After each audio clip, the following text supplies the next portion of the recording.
doing all this business stuff and whatnot, and doing all this community work, we're not doing family work. You gotta really get in tune with really getting back to the family. Like, sit down with your family. You need the space, you need the time, and you need some food. It ain't that hard to get family together. Yeah, I'm just trying to run a checkup like a doctor. All of them are acting, need an Oscar. I just want a couple grand and make the family proud. I'm sick of penny pinching like a Foster. Peace, family. Welcome to another edition of the Lead Your Lineage podcast. We are the #1 podcast for families seeking the end generational dysfunction. What's good, cuz? Talk to me. Man, hold on, man. Talk to me. Let me give you another compliment. You know, I normally be droning on you, but another time, two podcasts in a row, I done seen and looked down and I done liked your socks. Hey, man. Those kind of funky junky, but I like them. They kind of different. Strong. Hey. Gotta let them know sometimes. What you bought, a pack of socks or something? You got a new pack of fresh socks? Man. No, I've been had these. Okay. Yeah. I'm just, you know, cause I don't know what made me real say recognize that. real. I like your socks, but no, we got another great one today. We got another great one, man. We got a brother here that I always been talking about on here. Y'all know And previously, you know, we're gonna drop the podcast before we drop. I know we already dropped that one where you know, New Boys came on here, man. Y'all heard it from the kids theyself, man. So this time we got the big man, you know, and I've been giving y'all shout outs. Isaac and Carter, man, sure. man. I've been giving y'all shout outs before that, man. So it's like I kind of manifest this, man, and I feel like, man, this is dope, man. So it's real, cause I look at you, man, and like I said, man, you doing it for real, man. I wish we had programs like you doing, man, and wish, you know, it was people out there doing them when we was younger who really cared and who really knew. See, the difference between other people, they may do, but they don't have the knowledge. I always say wisdom and knowledge is two different things.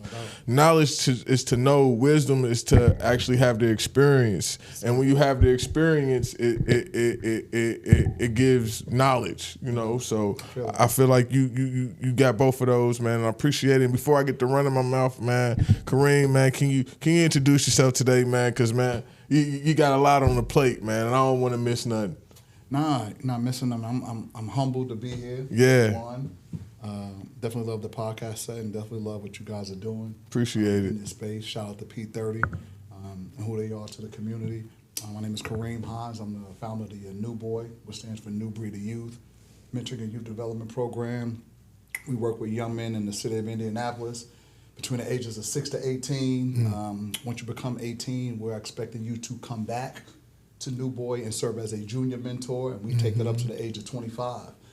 So we are active with young men between the ages of 6 and 18, but once they quote unquote graduate from the program, we expect them to come back and serve the other young boys that they sat in the same seats as. And you talked about the experiences, nothing like a lived experience. Yeah. So after you turn 18, you're a grown man from that point. So we expect you to come back and mentor these young men who you sat in the same seat as them, who are going through the same things, man, having the same challenges, go through the same trauma. I'm from Harlem, New York, man. I'm only out here in Indianapolis, Indiana because of my mentor. Shout out to my man Damon Donaldson, who was my mentor that brought me from Harlem, New York to Indianapolis, Indiana. Damon's not here anymore, but he came to Indianapolis, Indiana from the YMCA. If you know anything about the YMCA, you know you can't just roll up in the YMCA. If it's in the hood. The YMCA charges you a guest pass fee. They want you to pay $10, $15 to come up into the YMCA, and we ain't had that in the hood every day to pay a guest pass fee. So when Damon came to Harlem, he started working for the YMCA. He created a mentoring program that now gave us access to the YMCA for free. And I started karate at the YMCA at the age of 6. So when Damon came, I was 12 years old. So I was always in the Y. Every day he saw me, he latched on to me and said, I need you to be the connector to these young men in the hood, let them know what's going on. I was like, hell yeah, we've been waiting, you know, on a messiah, you know, so to speak, to be able to get us into the Y, because the Y had the gym, the weight room, all the little program space. So I became almost like a liaison to bring my dudes from the hood into the YMCA, and Damon was that dude, but Damon left after about 4 or 5 years. And he came to Indianapolis, Indiana to work for another YMCA. Because you know anything about the Y is real transient. You can be in one city, work for the Y, one state, and move to a whole nother state. Same situation, just different YMCA. So he moved to Indianapolis, Indiana. I remember he called me and said, hey, man, you want to, after about a year of him being out in Indiana, he said, hey, man, you want to come out here to Indiana and work with me? I said, hell no, why would I want to leave Harlem and come to Indiana? But he knew I messed up some opportunities. I was at a stage in my life where I needed to change. He said, if you come out, man, for 3 months, you could earn enough money to get a car and drive back to New York. Back then, driving to New York was a big deal. So I was like, come to Indiana for 3 months, earn enough money to get a car and then come back? It's like, yeah. Never worked out that way. Never worked out. I never made it back. But he knew. He bribed me, but he knew if I came and I had a change of scenery, a change of pace, and I met some other people, man, I could change the trajectory of my life. So real talk. That's what I want to do for other young people, man. Real talk, man. I love that. Before we proceed, can you move your mic just to a little bit and move it like a little closer to you? Yep, boom. That's perfect. Yep, That works? Yeah. Okay, I got you. I'm feeling this conversation. No, I'm new to this thing, so direct I me. got you. Direct me. Direct me the way you need to direct me. I'm good. I got you. I have a question for you. So, Yes, sir. Growing up in Harlem, and like just knowing that's like we learned about this in school, but more so outside. I learned about this at the importance of Harlem in the melanated Black experience. For us, I learned more about that at Indiana State in the Cultural Center. Okay. How was it for you connecting with your people growing up in Harlem? What was that experience like for you? I mean, 'Cause that's like the mecca for all of our knowledge. yeah, it's almost like a loaded question. So connecting with my people, I lived on 135th and 7th Avenue. I lived right across from the YMCA. I lived 10 blocks away from 125th, which was the Apollo Theater. The state office building, 145th Street, and that's how we do it in New York. It's blocks, it's blocks. So you could be on 135th, and it's so saturated with people. So there was beef or there was issues on every block. So if I lived on 135th, we had issues with the crew on 136. We had issues with the crew on 137th Street, 138th, 139th. So it really wasn't neighborhoods. Your block was your neighborhood. You repped your block. So the connection was with my block. The Harlem YMCA was on my block. The thing about New York is it's not a lot of help, man. Not a lot of help at all. So that YMCA was on 135th Street, so you had to have 136, 137, 138th. They had to come to 135th Street to get to that YMCA. And if there was a Boys and Girls Club on 140th Street, that was 5 blocks away from 135th Street. We had to walk them 5 blocks. And sometimes it wasn't safe doing that. And then you're talking about, I'm a 70s baby. So I was born in 1974. So I was right around 10 years old, 9, 10, right when crack hit. And that was crazy. When crack hit, my dad, succumbed to it. My grandmother was a part of that. So you're talking, the destruction of families. Like that. It was major. So the home wasn't where you really wanted to be. It was the block. It was being on the block. So that connection, that love I felt was from the block. And I love my dad. I love my grandma. But there was a lot going on at that time. There was another force trying to bring them in. And I in working with young people right now, I try to tell people that work with young people, you don't even understand, like you just said, the connection that a young kid has from the block. I come home with my book bag, I get off the train, I walk up the block, I put my book bag down and I shake up with my dudes. That connection right there, I'm not gonna do no homework. Ain't nobody here tutoring me with my homework. You know what I'm saying? No teacher spend no extra time with me in my school. But my man, he did that. We shook up, I'm coming downstairs. Now, like the kids say right now, we outside, but we been outside. Bro. It's just a different terminology. We been outside. And we was outside for real, outside with no designer, outside with no money, outside where you could say, yo, because the Chinese restaurants is on every block back then. I give me $5. I'm gonna get a little chicken wings and fried rice, 5 chicken wings, the fried rice, that's $2.50. I got $2.50 left over. I'm gonna get with my man who got $5. He gonna put his $2.50 together. We gonna get a little nickel bag of weed. We good for the whole night. And we rolling up pin blunts. You know what I'm saying? Just so we could just feel like we doing something. It's nothing to bust down that little Philly, you know what I'm saying? Little White Owl. I don't know if y'all do that out here. It was Phillies, it was White Owls back then. We ain't have no paper. But that lasted the whole day and the whole night for us, because all we was trying to do was escape that reality, man. So my connection was with the block. And we got to the point where $10, if you got 5, I got 5, we gonna eat and we gonna smoke, and we make it to the next day. I don't know what we're gonna do tomorrow, but I know Monday we cool. Then we'll figure out Tuesday when they get here. That answer your question? Oh, yeah, beautifully. Okay. Absolutely. Yeah, thank you for that too. No doubt. Yeah, that's fire. Yeah. That's fire. Oh, man. Cause you got some. I got questions for days. So I want to get into that, man. I got a question to ask because I'm a '90s baby. So I was born in '93. So I seen after I got a couple people in my family who felt unfortunate to it too. Okay. So what I mean, they in bad shape right now in life. You know what I mean. So what you mean? You said I want to go back to. You said you saw how it broke down families. Yeah. Did it break down your family? How was your family before and after? Like you know what I mean, so people can know. Because I don't know. Like I know, but I don't know about that type. It wasn't a lived experience. The question. So we come from some strong men, man. Yeah. Some strong men and some strong women, and I watched my father succumb to the crack epidemic. But the bounce back was real. Yeah. I remember being in the hospital with him. Yeah. When he had to go through detox. I remember them, because when you on that boy, it's different than being on weed. And I remember them strapping him down. I remember him having to go to the hospital. I remember being in the hospital room with my sister, and they strapping him down. And he just, because he needed that. Yeah. But in order to detox, that's what he had to go through. And then I remember him bouncing back. I remember him getting a job. He used to work down at Rockefeller Center. He used to work at the World Trade Center, which is why that whole situation touched me a little bit different with 9/11.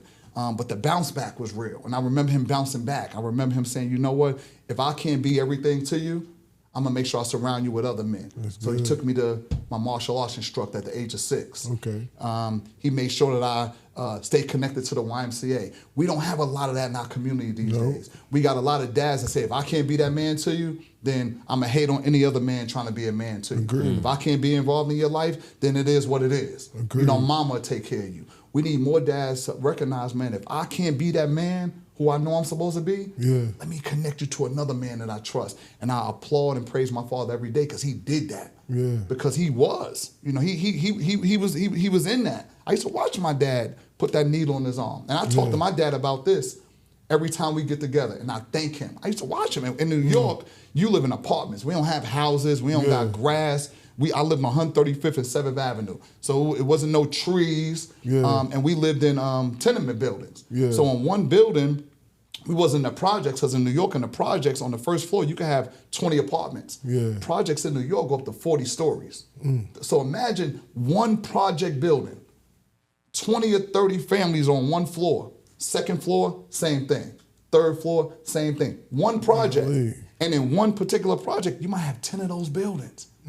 And this is in a 4-block radius. It's thousands of young men, young women, families. And these are poverty-stricken families. These ain't families that got nothing. So when we come outside, we all in the jungle. We all in the jungle. So we didn't live in the projects, but we was in a tenement building. Because really, when you lived in the projects, you had an elevator. Might be a pissy elevator, but you had an elevator. We didn't have no elevator. We walked up the flight of stairs. We had a fire escape. So we called them shotgun houses. When we walked into our apartment, I could see from my room all the way back to my dad's room. I used to watch him. Wrap his arm up, tap the vein, stick the needle in his arm, and I waited for him to conk out. That nod. I waited for him. As soon as he went to sleep, I went, tapped his pockets, went, got my little money for the night, and I left. Real time. So I saw him at his lowest. But I was able to watch him bounce back. And you don't see that a lot. You don't see the bounce back. Sometimes you hear about a man or a woman or a family at their lowest, and that's it. So I was able to watch my father bounce back, man. And I was able to see him get up every day and start working at, Rockefeller Center. Then he went to work at the World Trade Center. I seen him put on the suit and tie. I was like, oh, damn. So you can get to your lowest and then get to your highest. And like I said, he was just that dad for me, man, that eventually was that dad that we needed to keep our family intact. So talking about how it affected us major, but the bounce back was even better. You know, I asked that because we always talk about families and how important the dad role is, and I want to break it down. And you know, you got new boys and a lot of those people who come in, man. I want them to see like what do you see? What is the main common problem they have? What is the main problem? Why these young men coming here? What do you see is the same common lifestyle, probably choice, or what's going on in their environment? Like, you know, because here I always say that I feel like a lot of times, probably, and I don't know, but my guess, and I guess a lot of those kids who enter your program, they probably come up without having, you know, pops in their house and all of that, man. And I be trying to say how imperative it is. So what is the main dysfunction? We call those dysfunction. What is the main dysfunction you see that the team, that these kids have? I can see where you would call it dysfunction. It's normal now though. Yeah. It ain't even dysfunction. It's normal. This is just the culture we living in right now where dad is not in the home. And we got 3 cohorts of young people we work with in New Boy. We have young men that are referred to us from juvenile probation. Young men that are referred to us from the Department of Child Services. Then we have those community-based referrals where young men have never had any exposure to the system. They all going through the same thing. If you came to any New Boy session, you wouldn't be able to say, that little dude right there on probation. That little dude right there, I could tell, he got a DCS case. That little dude right there ain't never seen the system. They all going through the same thing. And if I got a group of 30 young men on a Wednesday at our leader circle, and we ask this question all the time, especially when we have visitors, how many young men in this room are going home to their biological dad? How many of y'all, when y'all leave New Boy tonight, are going home to your biological dad? 29 of them will not raise their hand. We might have 1. And that's real. We might have 1. So if you ask for the common denominator, number 1, ain't no man in the crib. And I could say that from a standpoint of, I know men raise their kids. Moms love them. Agreed. I'll say it backwards. Women love their sons. Men raise them. Agreed. So I got a 9-year-old right now. He treats me different than he treats his mom. He talks to me different than he talks to his mom. He moves different with me than he moves with his mom. And his mom, vice versa, does the same thing. His mom will love him to death. I'm going to snatch him up if I need to snatch him up. Real talk. With love. I don't abuse my kids. If my kid was right here, sat right there, tell me, my dad don't whoop me, but I will mentally break his little behind down. I will sit him down and give him the real. Agreed. Mama, she'll do it, but she'll do it in the mom way.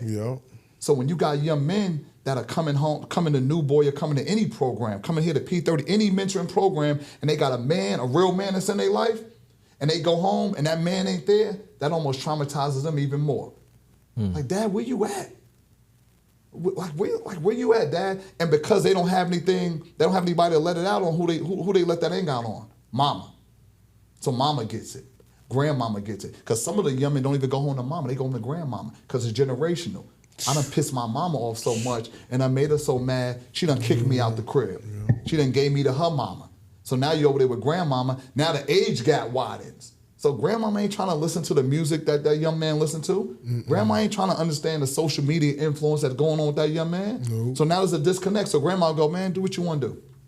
Agreed. So who's there? So the common denominator is multifaceted. You know, no daddy, no influence. So when they go to school, and if you go to some of these schools, and I'm not even talking about Indiana, man, just talking about across the country, you got to go into schools and really understand. It's crazy in these schools, man. The language with these kids, the young ladies, and we know how our young ladies right now are dressing. Just in the community, they dressing the same way in the schools. The young men got the same influence from their peers in the school. So how do you, as a young man in middle school, focus on academics without having that man, that teacher, that disciplinarian, where you could go to his room, you could say, yo, man, I don't care what the distractions are. You got to stay focused. Real talk. You got to stay focused. But teachers are so focused on the rigor. They focus on them academics, which to their credit, they got to be. Because they get judged on how many kids in your class are passing that test. You know, it's all about that data. But we focus too much on the quantitative data. We need them numbers. What about the qualitative data? Because if I got a young man in my class, he might not pass no test. But if every day I come and ask him, how you doing? I'm gonna give you a pass to go, take a break, do what you need to do. You come back, I really care about you. He might not have passed a test in your class all year, but he ain't get killed either. Because he came to school because of you. Real talk. Yep. Because he came to school because of you. Real talk. So it's a lot of common denominators, man. I wish I could give you one, but there's a lot. But I think it truly, genuinely starts in the home, and it's generational trauma, man. Daddy ain't being there, but it's not only daddy not being there, as a young man, I'm dealing with my great-granddaddy trauma, my granddaddy trauma, my daddy trauma, my mama trauma. They're passing it down to me. We're talking about genetics. It's crazy. So we're already at a disadvantage when we come out the womb. And then daddy, you ain't there? So we could be all day on that, man, but I hope I answered your question. No, man. The You epigenetics, did, man. that's real. Epigenetics is real. For real, that is. We preach That's a about whole that all nother- the time. Yeah. That's sure. a whole nother podcast. We're Absolutely. talking about because it's systematic. Yeah. It's systematic, and we're not aware of that. Our kids ain't aware of it. Our mamas ain't aware of it. Unless you study it, your grandmama, granddaddy ain't aware of it. Yeah. That's real. It starts real. before you even get out the womb. Yeah. Before you even get out, what you're being fed. What was being fed to our great-grandpapa. Yeah, it's a big thing. I don't Hey, know. that's man. No, that to, sound good. to speak on the schools too. I speak at the Renaissance School on Tuesdays. Right across the street. Yep. Yes, And sir. this past Tuesday we did an exercise. Oh, they had a young lady from Kenya come in and speak to him. And I was like, damn, I wish I was there for that. If I knew she was, I would have pulled up with being No there, doubt. being a student too. Yeah. And I popped off our session. I was like, yo, what did y'all learn from that? And one of the young guys was like, yo, she was talking too much. I was like, okay. Okay, I let that breathe for a quick second. I respected where he was coming from. Then I got the other people in the group started, and I like pulled them aside, like, yeah, what's going on? Like, what you really care about? What you want to do? And he was like, man, I really want to play football, but I'm been getting in trouble and getting kicked out. Yeah. I'm a junior.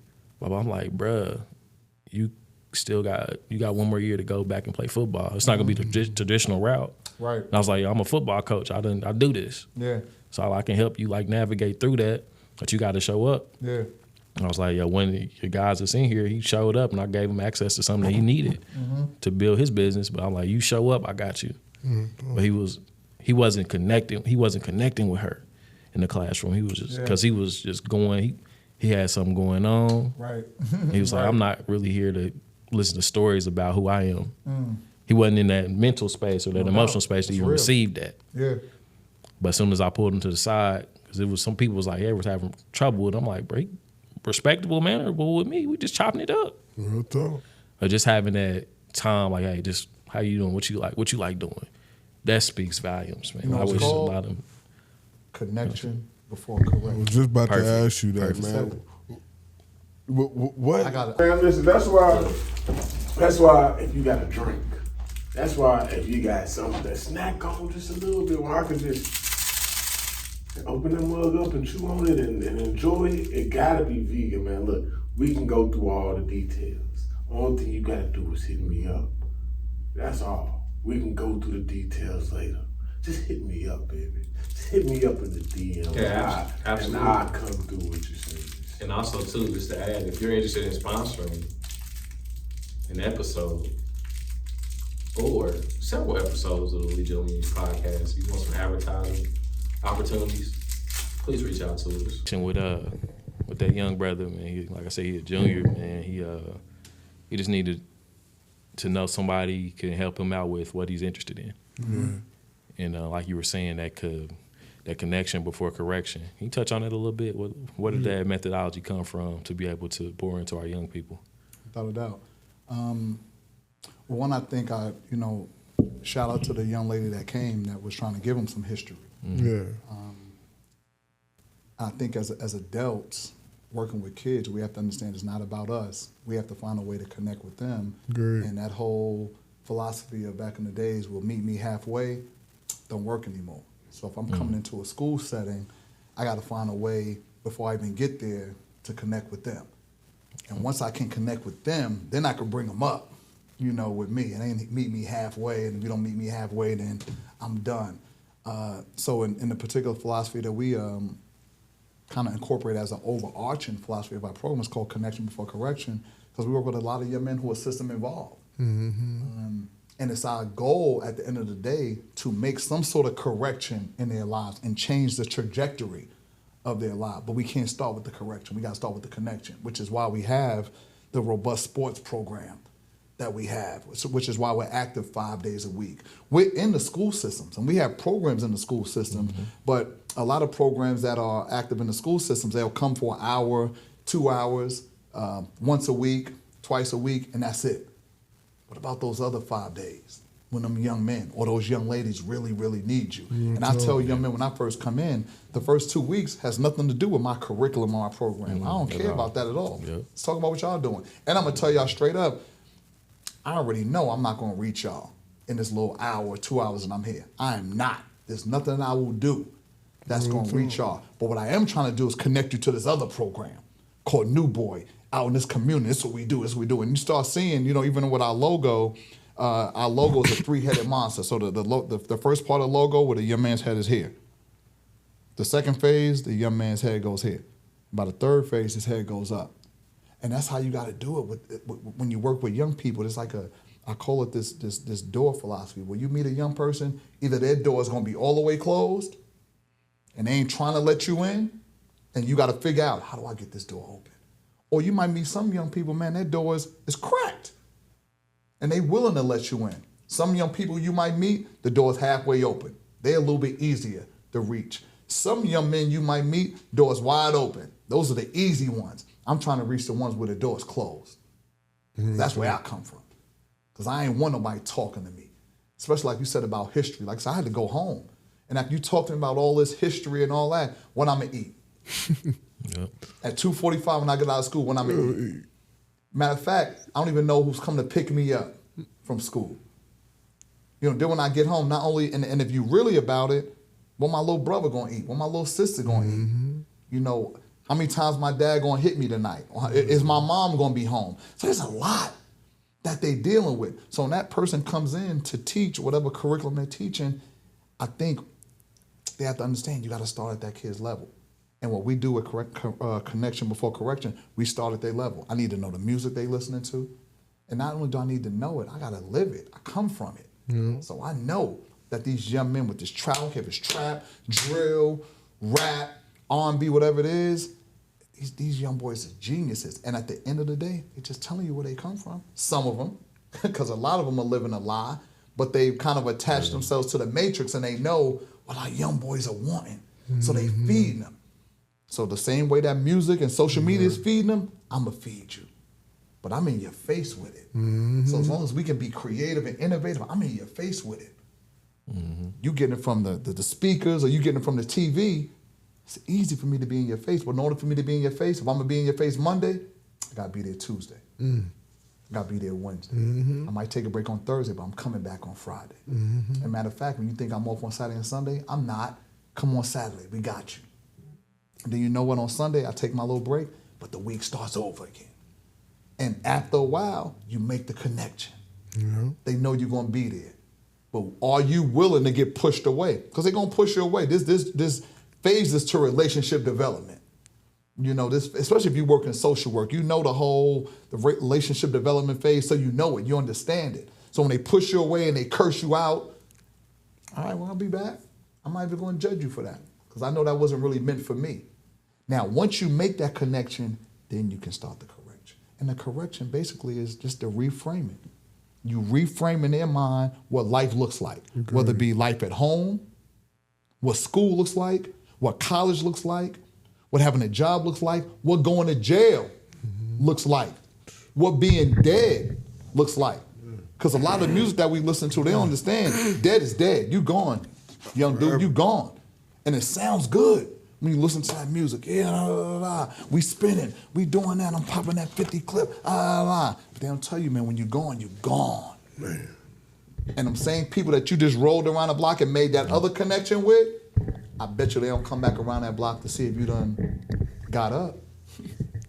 Because when them guns start blazing, or them cops put them cuffs on you, dog, it's a wrap. Couple RIP, social media posts, a couple of free my mans, that's it. We moving on to the next. So when you connect with them, now you gotta start talking their language. Talk their language. And that might not fit your agenda. It might not fit your curriculum. So whether you got a 6-week curriculum or 8-week curriculum or 10-week, the first 2 or 3 weeks gotta be about them. So I'm not coming in talking about, if her, again, shouts out to the young lady talking about Kenya or from Kenya, like they need that. Because I don't believe these young men can really understand and appreciate their future unless they really understand and appreciate their past. But we can't start with that. Not this culture. You maybe could have started with that with me, because I had a different dad who was in my life. Even though he was on his, whatever he was on, he laid a foundation in me. These kids don't have a foundation. At all. They don't. So they ain't trying to listen to none of that flam until you connect with them. Yeah. And that's where we go with it. Connection before correction. Because once you make the connection, these kids will do whatever you want to do with it. I feel like that's what make New Boys different. Yeah. Y'all, that connect. Where did that come from? Where did that concept come from? I know it just didn't start from nowhere. Where did that come from? What inspired To be honest that? with you, man, shout out to my man, Bawana Clemens. Bawana Clemens, he's a therapist. I know. out here. Okay. I know. He's a therapist. Me and Bawana used to do mentoring in Illinois. Yeah. Champaign, Illinois, Danville, Illinois. We used to ride up to Illinois 3 days a week Yeah. to do mentoring through an organization called Choices. Yeah. We were contracted. We were doing work with Choices here in the city, and then Choices said, hey man, we appreciate what you guys are doing. We want y'all to kind of set the same system up in Champaign, Illinois, Yeah. in Danville, Illinois. We started rolling out. So on our way rolling out, man, and Bawana, he just does therapy different. Yeah.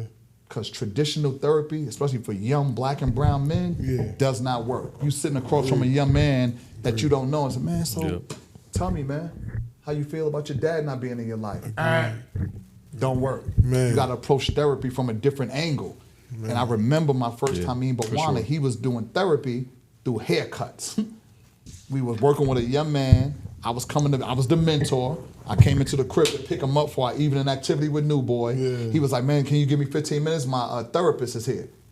I'm like, all right, well, I want to meet your therapist. Because I wasn't really feeling therapy back then. I'm like, can I come in real quick? Because he was at the crib.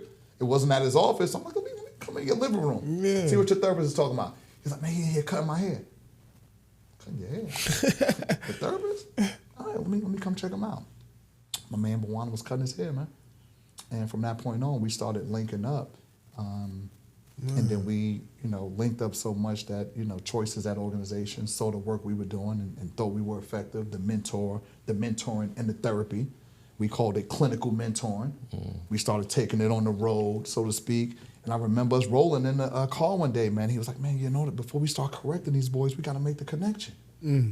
Yep. So it started with him. I just added on to it, and that's how whenever whether you're doing collaboration or you guys doing this podcast, it ain't all you. It ain't all you. Y'all start building.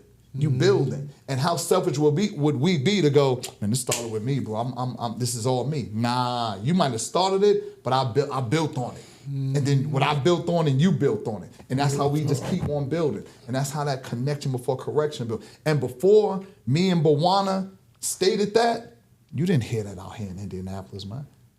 But we've seen a couple people, latch on to it. And again, I didn't create the word correction. I didn't create the word connection, and I damn sure didn't create the word before. So we don't hate on brothers that's using it. We give credit where credit is due. Man, because when we working in the trenches, and that's the philosophy, it got to be every day. It can't be a connection before correction for a training or for a workshop. Nah, you gotta live it. Real talk. You gotta live it. And most of the time when you're making a correction before correction, it's with the most hardest to reach young people in this country. Agreed. In the city. The most hardest to reach. How do you make that connection? Agreed. So whether it come from us or it come from y'all, it's a very real philosophy, but you gotta be about that life. Agreed. Absolutely. I love that. Because what, and I heard this from Cause man, when I first bumped into you, I share this story with you, but I'm gonna share it on here so they can know. So they can know. See, I'm with BMG, and they come with BMG all the time if we throw events. When I first ran into them, you know, I mean, I already peep his swag. You know me, I always look at people clothes. I'm like, man, he ain't from here. I can tell he got the book bag. He moving different. He talking different. He walk different. So I just be knowing. So you know, I peep game. I'm like, okay. And but what really made me start respecting you and man, feeling like you're a pillar to this community, man, and that's why people following you, bro. That's how you started something, man. Don't look at it like that, man. You started something. That's why people following you, bro, because you're a pillar to this community. And what made me realize and open up my mind is that when the first event we had, man, you told one of the kids, man, you know, he wasn't acting wild enough, but he was just, you know, kind of too excited. You know how kids normally is. You know what I mean? Just like kids normally is. You said, hey, man, you represent New Boys. Act like it. That's all you said. And you walked away. Bro, his attitude made me be like, bro, this man program was real. And then after that, it was multiple. He literally stopped. He was like, man, I gotta put on myself right, man. You know, he was like, man, you know, he said Kareem told me that. I was like, he was like, man, he was just expressing how much he respects you and all that. He was like, you know, he ain't gonna do you like that. He ain't gonna embarrass you out here like that. You know, he was just like, so I'm a act right and all that. Then I was hearing kids saying like, man, it's more than just a program. They were saying you outside the program, like outside, like they can call people and get phone calls picked up and. You know what I mean? People get pulled up on you and all that. I said, man, see, that's the difference, man. That's what that connection, you know what I mean? I feel like you told them, but you got to express that too, man. Y'all for real doing it, man. Y'all doing something different. Ain't too many people pulling up on people for real, when they getting the phone call. You know what I mean? Y'all really doing it, man. And I want to give y'all flowers for that, man. And that boxing program, can you dig into that more, man? I know, because me and Cuz gonna get in there. I bring my little son. He 3. He want to box all the time, man. Like I was talking to. We had Isaac and Carter on here. Carter with a K. Carter with a K. Man, he say that all the time. But and they was expressing how it changed them. How I asked them. I said, "What was your attitude before and after the program?" And he was just expressing like how he more disciplined. Yeah. He understand before he fight now, before he go pick up a gun or before he go even fight out in the streets now, he has a place where he can, he said not just let loose of his anger, but let loose of it in a mannered way. Not just go wild, but let loose in a disciplined way, man. I was like, damn. That's dope, man. So when do you, how much do y'all box and when do y'all box or? Appreciate you even asking about that, man. Thank you again for the accolades. I truly appreciate it. But when you're immersed in this work, you receive it. Yeah. Sometimes it's hard to receive it. You know, it's hard to be humble. You just keep your nose to the ground. You just keep on going. Yeah. I receive it, man. I appreciate it. Yeah. I started karate at the age of 6. Shotokan karate. So I'm a karate practitioner. And when I incorporated karate into the mentoring program, it was a little too deep for the young men. Because with karate comes a lot of discipline. Like you don't walk into a karate class the first day and learn how to punch and kick. Yeah. You know, it starts with, sogadachi, hachidachi, the discipline, the meditation. Yeah. And a lot of young boys these days, man, the attention span is off. So by the second class, I was losing them. You know, unless I came in and immediately taught them how to jump off a wall and do a spinning back kick or a roundhouse kick and beat somebody up, they wasn't feeling it. So any kind of, when you talk about mixed martial arts, that incorporates all martial arts, boxing, kung fu, karate, taekwondo, judo, wrestling. I said, you know what? Let me incorporate boxing into the mentoring program. Because when you box, the first day you come in, you could hit something. You could hit a pad, And so I said, you know what? Instead of karate, which I still do, I just market it to a different audience. For the young boys that's coming in, that's 13, 14, that might be a little past one that discipline, we're doing boxing. So we're gonna do boxing. And because of the gun or the violence epidemic that we were experiencing here in this city with the increase in gun violence, we called it guns down, gloves up. Yep. Guns down, gloves up. Because again, and I hate starting conversations with young people like, man, Back when I was your age, I hate that because they mute you. They do. Especially they will mute you. You cannot start a conversation with a young boy. Go, man, back in, when I was your age, But I bring it to him like, we used to fight. Yeah. We fought. And what happened was when we fought, I might not have to be your friend after we fought, but I developed a sense of respect for you because you put your hands up. You put your hands up. Whether I got beat up or I put these hands on you, we both get to go home, and it was cool after that. You got yours off, I got mine off. Very, very rarely did that fight end up being something else. And if it did, it had nothing to do with me and you, it was our peoples. So I said, you know what? I think we can teach conflict resolution. We can teach the principles that I was taught about just life skills and conflict resolution through boxing. So I'm gonna call it Guns Down, Gloves Up, and we're gonna divert. So we start the Guns Down, Gloves Up program, man. And right now, when the young men come in, any of our Guns Down, Gloves Up programs, the young men don't even get into the ring. How long you been doing this? Guns Down, Gloves Up, about 10 years now. Ooh. Yeah, they don't even get into the ring. That's fire. Because you know what? It becomes therapeutic for them just to hit the pads, just to work out. So we start out running. Then we do push-ups. Then I have them partner with each other and link up legs, and we do sit-ups. Then we do planks. You know what I'm saying? Then we get the pads. We hit the pads. Then we hit the bag. By that time, they sweating. Their attention is, they there now because they feel, you know, when them endorphins start getting released, when you start feeling good about yourself, it don't got nothing to do with being in the ring now. No. Don't got nothing to do with being in the ring. So when you see that, it becomes therapeutic. I done seen it. I see it every Saturday when we work out. I hold them pads, and them young men got a lot on their chest, man. Y'all know it. If we're honest, we got a lot on our chest. Yeah. And sometimes Say you just that want to hit again, something man.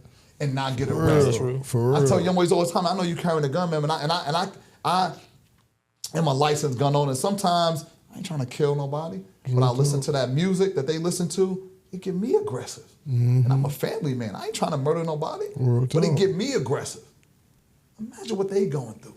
And they don't have the logical part of their brain fully developed yet. Yep. They still work, but they're still working on that frontal lobe. That's just and impulsivity. So when we get them in a circle, man, in regards to the boxing, we teach them to think. Because you don't just go in there and start hitting nothing. No. Nah, you got to think. Jab, straight, cross, move out the way. It's about defense. So some of our young boys, once they get in that ring, man, they get hit a couple of times. They want to take the gloves off. Whoa. You just got punched in your face 3 times. Real quick. Why you want to take the gloves off? You got punched in your face with gloves on. You want to just take them off. But that's how their mind work. Oh, I'm trying to go for real. No, you just went for real. Right. You don't want to do that with the gloves off. Yeah. But it gives us a chance to talk to them when we're running. We start running. Some of these boys can't run 3 laps without going, bro, you gotta stop smoking, bro. Yeah. You vaping, bro. So now you need that lung capacity. You can't find it. So it's not about me, again, connection before correction. I don't just come at you, yo, bro, I heard you be smoking. Why you smoking? Oh, gee, get out my face, bro. I do what I do. You don't know my life. Nah, we ain't talking about you smoking. We talking about you running around this gym 3 times and get ready to pass out. Or working out for 30 minutes and you throwing up over there in that garbage can. You know why? Because you putting that death into your system, bro. So when you put death into your system, whether it's the music or the drugs, the pills, the vaping, and now we trying to put life into your system, that don't mix. And what happens is your body rejects it. So your body's rejecting all this life you're trying to pump into it. So it's up to you. You keep doing what you do. We're going to keep on running. It's up to you to keep putting that death in your system or life. And sometimes you just got to leave them with it. We ain't going to convince no young man to turn his life around in a day or a week. So sometimes you drop that seed and you trust the passion you came at him with. You trust the consistency that you came at him with. And let him hold that. And like we said, I ain't going to hold you. I'm going to hold you. I'm going to let you hold that. The next week he come back, you won because he came back. He came back. He might come back and don't want to talk to you. He might come back with an attitude, but he came back. So I'm not going to be selfish, man. But man, why you got an attitude today? Why you, he came back. So there's so many life principles we teach through Guns Down, Gloves Up. But the biggest one is, it don't take no man to squeeze that trigger, dog. Let's be honest. It don't take a man to do this. When I tell you it take a man to, get up in that ring. Get punched in your face while you on video. You don't want to go viral. So now them emotions come out. I ain't trying to fight, bro. I don't fight no more, bro. I just, all right. Let's be for real why you don't fight.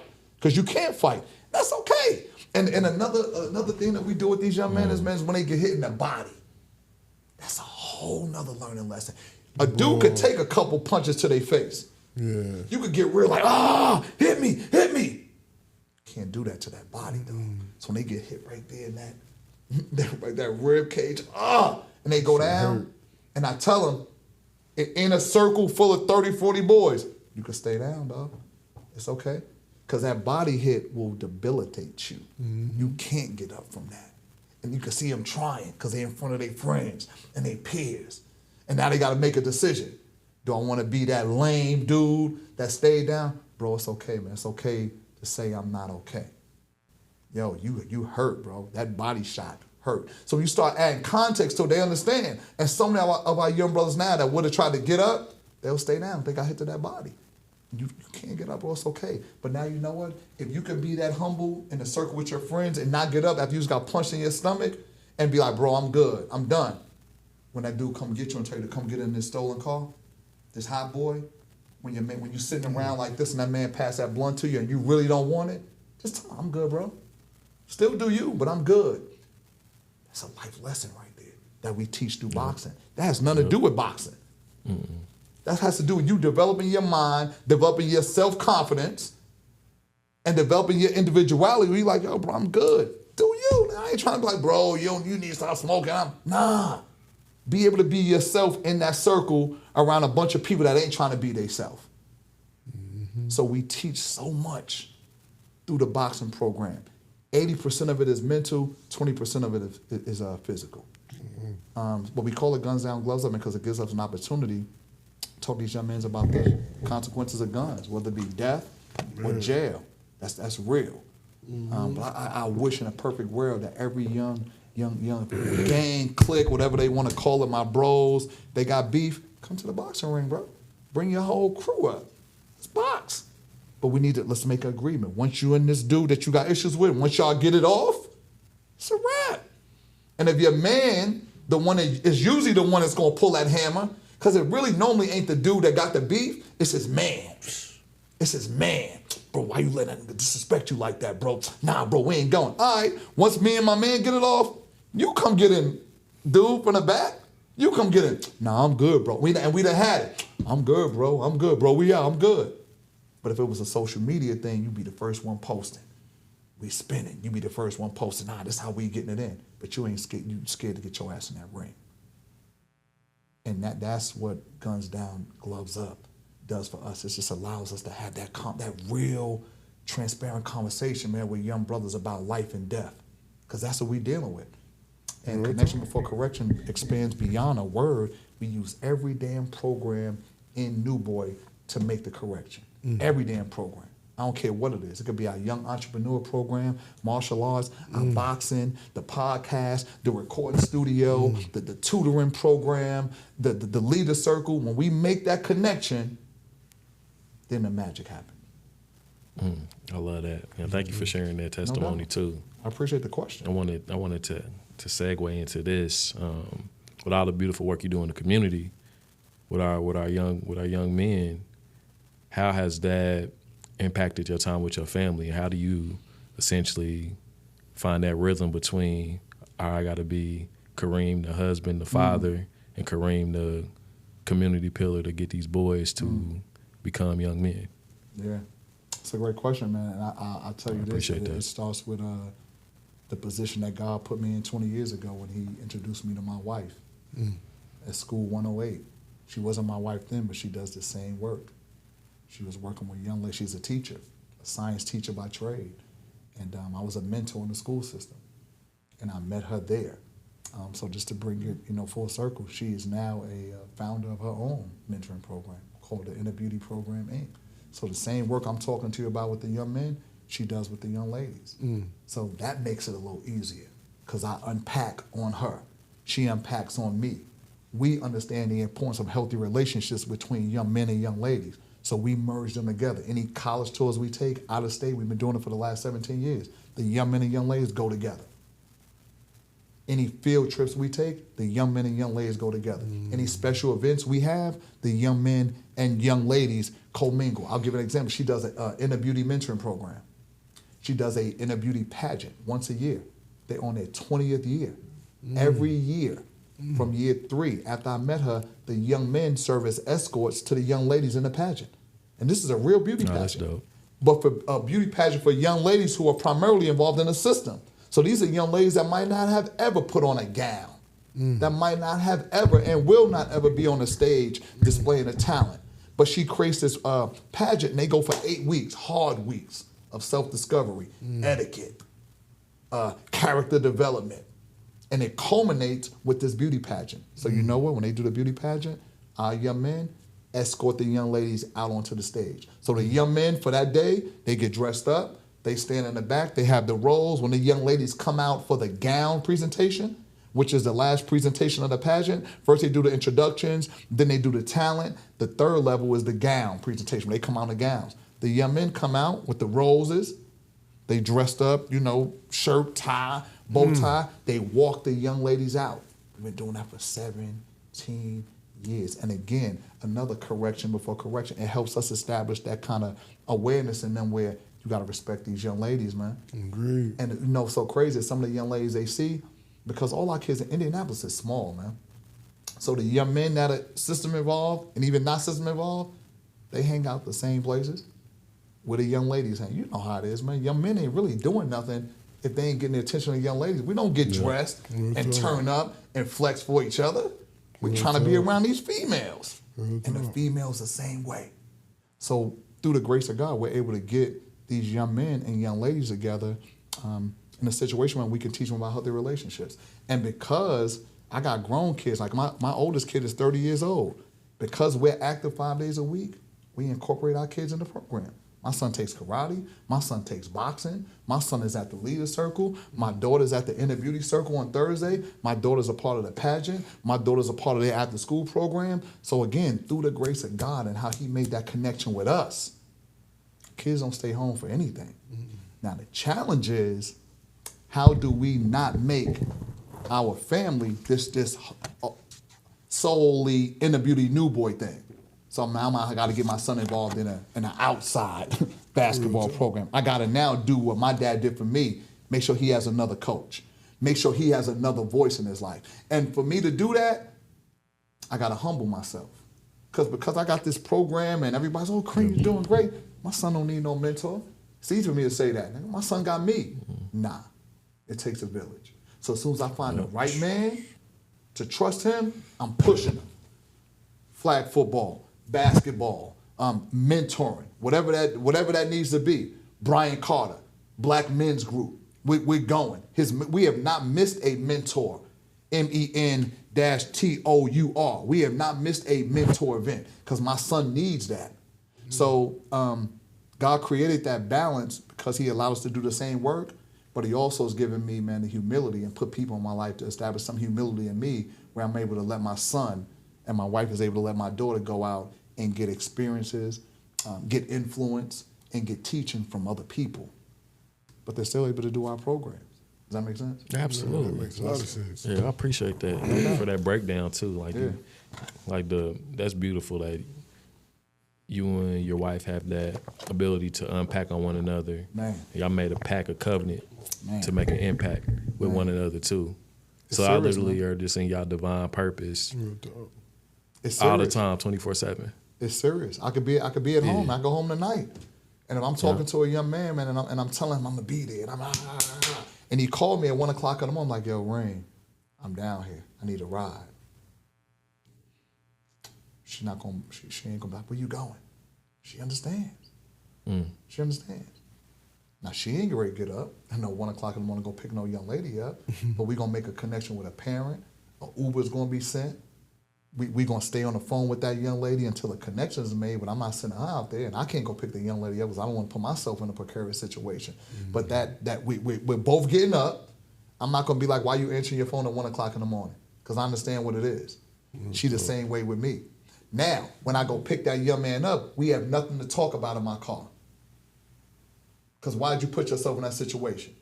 Why you got me getting out my bed at 2 or 3 o'clock and want to come pick you up from a situation where you know you shouldn't have been at? We talk 3-4 times a week. You know you weren't supposed to go to that party. You know you weren't supposed to go to that Airbnb, that hotel, that a 15-year-old at a 15-year-old party. You knew that. So I'm gonna come get you because I stand on that and I talk to you about that. I got you. But we ain't ready to talk nothing away. I have nothing to talk to you about. But tomorrow I'm gonna call you because I don't want to talk. But it's 3 o'clock in the morning. Though what we gonna talk about? I got nothing to talk to you about. I'm gonna make sure you safe. I'm gonna get you home to your mama. I'll call you tomorrow. I don't got nothing to talk about. But again, that's that seed you plant. Because he need to know this is serious, bro. Don't come get me. We come get him and they go, man, Mr. Kareem, man, I thank you, Mr. Kareem, bro, because I've been calling my mom and she ain't, all right. Let's keep going, man. I'm saying, man, why you mad? Don't play with me, bro. You know why I'm mad. I'm going to keep it moving. I just want to make sure you're safe. Now, tomorrow, we have that conversation. But not that night. But she understands that. So she know if I say I'm leaving, I'm coming right back. We ain't ready to pull over. I'm not take you to White Castle to get nothing to eat and all that. No, I'll come get you for breakfast, but you're going to be hungry for a little minute because you done took me from my family. So that makes sense. That's real. Absolutely. No doubt. Absolutely. And are you good on time as we close? I got a few more minutes, but okay. yeah. Whatever y'all want to do, man. You got something. I got something I want to end on. Oh, you want to end on? Yeah. Okay. I got something. Go ahead. You got it. Go ahead. Okay. When you look at your last name, right, Hines. Mm-hmm. When it's all said and done, what do you want your family legacy to be?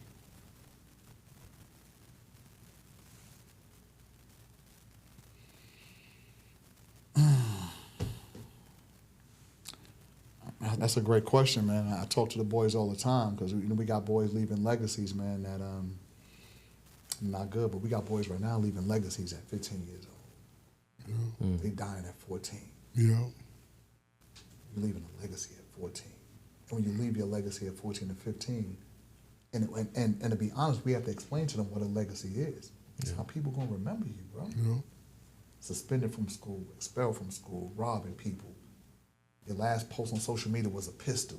You're talking about spinning the block. Me and my aunt. And we use that chessboard. You know, another philosophy we operate under is chess, not checkers. We try to tell you, I mean, you got to think before you move, bro. You got to think before you move. Then we relate the game of chess to the game of life. Like, y'all out here with these pawns, and we equate those pawns to the peons. Those are peons. Mm-hmm. Those are them dudes you send on dummy missions in the hood. Mm-hmm. So if I'm playing chess, I don't care about losing them pawns. But I got to protect my queen. And then you, young brother, you are the king of this board. That queen can move wherever she want to move, however she want to move. That king can move one space at a time. So who's the king of your life? We try to get on understanding. You the king of your life. Who's the queen of your life? Your mama or your grandmother. Y'all two can win the game. Just y'all, if you know how to move. Just y'all. So again, when we're talking about legacy and these young boys be going, I'm like, how you gonna protect your family, bro, when you locked up? How, bro? You talking about your mama and you arguing with the boyfriend of your mama, but you getting locked up. You make it easy for the boyfriend. Mm-hmm. The boyfriend love you, to be honest, because he know you ain't gonna be consistent. Mm-hmm. Where you get locked up, you ain't cursing your mama out, you doing all that. So when I'm talking about legacy in regards to me, I want that young man I want a young man, I want the city to know that every young man that I interacted with, every young man, I taught him and instilled in him a king mentality. That's it. Whether you use it or not is on you. But I treated no young man like a pawn. I treated no young man like a bishop. I treated no young man like a rook. I treated no young man like a horse. Every young man I interacted with, he treated me like a king, which is why, to your point, when I asked a young man to take your hoodie off, pull your pants up, yo, bro, we ain't doing that up in here. There ain't no long conversation. My bad, Ring. That's it. My bad, Ring. Because as much as as hard as I just came at you, that one day, them other 5 days, I loved your ass to death. I loved you. I loved you. I hugged you. I put you in position to succeed. That's what I want my legacy to be. And Kareem always treated me right, bro. No matter what. Always treated me like a king. And we don't have a lot of people in this city, man, in positions of power that treat these young people like kings. They treating our young kids like pawns, dog. You might get a dude to treat a young person like a rook or a bishop or a horse. Nah, these young boys need to be kings. And if we teach them from when me and you first met, you told me, the original people, bro, take this shirt. And if you really talk about the history, that's where we come from. That's where we come from. That's a whole nother podcast. I got so many questions on that. That's where we come New York, from. oh my goodness. Yeah. But you know what we was taught, though? That's It real. was, our baseline was slavery. So as long as I wasn't picking cotton, I'm good. Yep. If I grow up, I ain't picking cotton, I'm not a slave, I'm good. What about if they was teaching me that? Nah, you come from kings, bro. Like for real. And in New York, that's what it was about. Yo, what's up, king? What's up, king? But when a man says that to you, and he, what's up, king? It's hard for you to accept that. You think that man is weird. Yeah. Some weird stuff, bro. What's up, king? Weird. Because now when he call you king, now it's on you to act like a king. Now it's on, we don't want that. But when a dude comes to, what's up, bro? What up, bro? It's almost on him. He calling me brother, so he need to treat me like his brother. It's weird how that dynamic sounds. So invite me back for other podcasts, but to your question, I want every young man and family, not just a young man, I want his mama, his grandmother, his auntie to know that he had an interaction with New Boy, that Kareem and every mentor that's involved with New Boy treated your young man like a king. Yeah. So send me off like a king. When I'm not here, make sure that my son is taken care of. Make sure that my daughter's taken care of. Make sure that my wife is taken care of. And I think if we treat young men, man, like kings, that happens. Easy. Not because I'm like, but just from the relationship, connection before correction. I appreciate the question, man. Yeah, I love that. I love that answer. That's a phenomenal answer. Thank you for answering it with the passion and the compassion. Appreciate that, and it's felt and heard as well. Yeah, as we end out, anything you want to end with, cuz? Man, we definitely gonna do a part 2, y'all. It's coming. We gotta get a part 2, man. We doing that. It might be part 3 too, but for sure man. part 2. For real, this was powerful, man. It was dope. I appreciate your time. Appreciate you, man, coming. And man, it was been a dope episode. You know, hey, absolutely. we say, man, what we call this is we call you a lineage leader. Lineage leaders are people who are leading their lineage in any type of way, whether any type of way it is, and 360 and 720 ways is to do it. And that's so we appreciate you coming on here, being a lineage leader, man, being a not only to your family but to the other trees around you. Well. You know what I mean? You know, so we appreciate you, man. This is not an obligation for me. It's an opportunity. Yeah. Every time. And I think we as men need to make sure that every young person, man, that we're interacting with, we give them the game. Great. We give them the game. But not the old school game. I'm giving you the game, young man. There's an acronym for game that we follow. The G is for guidance. The A is attention. The M is motivation. The E is education. I don't care. And I tell these young boys all the time, any man that you interact with, if he ain't giving you that game, during every interaction, discard him. He ain't for you. Every time you interact with a man in your life, whether it's daddy, uncle, your brother, whoever, a friend, he need to give you guidance, attention, motivation, education. And we should be able to do that, whether it be in a 1-minute interaction or an hour interaction. Agreed. It's up to you to be creative and how you reach these kids. Agreed. So you guys providing this platform, man. You guys allow me to, in my own space, man, give the game. And I appreciate that. I truly, truly do. I do not take this man for granted at all. Sir. Yeah, can you let them know where they can reach you at in there? Yeah, reach please. you, and let them, you know, Reach get me at, New Boys podcast a shout out too. No Let them doubt, know. man. I Chestnut Checkers podcast. Yeah. You can catch that on YouTube. Chestnut Checkers. It's a podcast that's run by the young men of New Boy in front of the camera and behind the camera. Also newbreederyouth.org. NEWBREEDYOUTH.org. That's our website. We also have an app, IBNBmentor.org. Check the app out.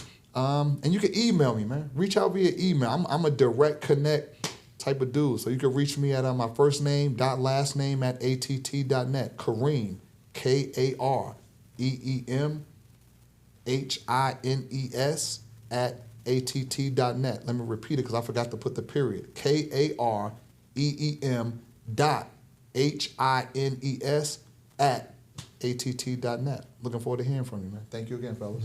Oh yeah, appreciate you. Appreciate Hey, family, man, we appreciate y'all for tuning in to another episode of the Lead Your Lineage podcast. As we always love to say, lead yourself, lead your lineage. You know it. Tipping We'll see ain't y'all next easy, time. baby, but somebody got to do it. Oh, every single day, and you do it well, cuz. You already know. All right, y'all. Peace. Appreciate y'all, fellas. Appreciate you. Hey, real quick. I'll get the picture. Real quick, yeah, get some pictures. And then also, for October 26th, man, if y'all can make it, we're going to be at this building. And that's what we wanted you to have. You remember, I sent you the email. I was talking to you, man. We're going to have